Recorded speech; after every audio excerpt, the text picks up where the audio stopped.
ไปทุกคนกำลังจะขึ้นไปชั้นหนึ่ง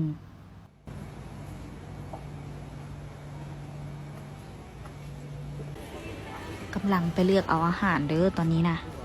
ป้าคือกุ้งแบบกุ้งตัวใหญ่แหงเมื่อนี้มากันแต่2 คนเนาะ กำลังเลือกกุ้งจ้าข้าเจ้าหากรรมาทีไม่ไหมเลย ว้าวมีแต่ของสดๆเด้ออาหารทะเลหลายอย่างเด้อตอนนี้มากินแบบยูมูนเดอร์ไนท์เนาะซื้อฮานอาหารซื้อฮานบุฟเฟ่นี่นะตัวนี้ตัวปูโบแน่ใจว่าเขาเจ้าเอินว่าปูอีหยังแต่กะเนื้อมันกระหวานได้ปูสีส้มนะอันนี้น่าจะเป็นปูม้าติบ่เนาะ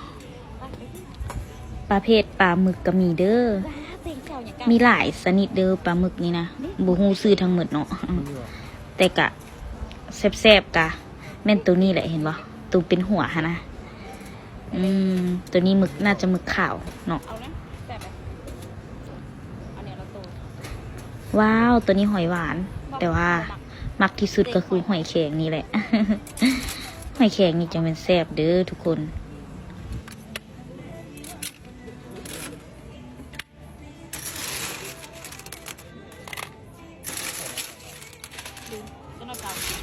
ว้าวหอยแมงภู่นี่มีแต่โตตุยๆเนาะสดแหงเด้อไปกินมื้อนี้นะแซ่บหลายตักเอาเลยจ้ามา2 คนตักไป2-3 ถาด โซนนี้ก็จะเป็นโซนประเภทผักเนาะมีผักมีเห็ดโอ้ยอะไรทำไมเยอะแยะมากมายโซนอาหารกินลิ้นก็มีเด้อมีข้าวพร้อมใครอยากกินข้าวก็กินจ้ามีผัดทะเลอีกอย่างมากมายเนาะทอดข้าวกรอกขาไก่มีบริการปิ้งให้พร้อมเด้อแต่ว่าจะได้เสียค่าปิ้งนะจ๊ะ50,000เด้อ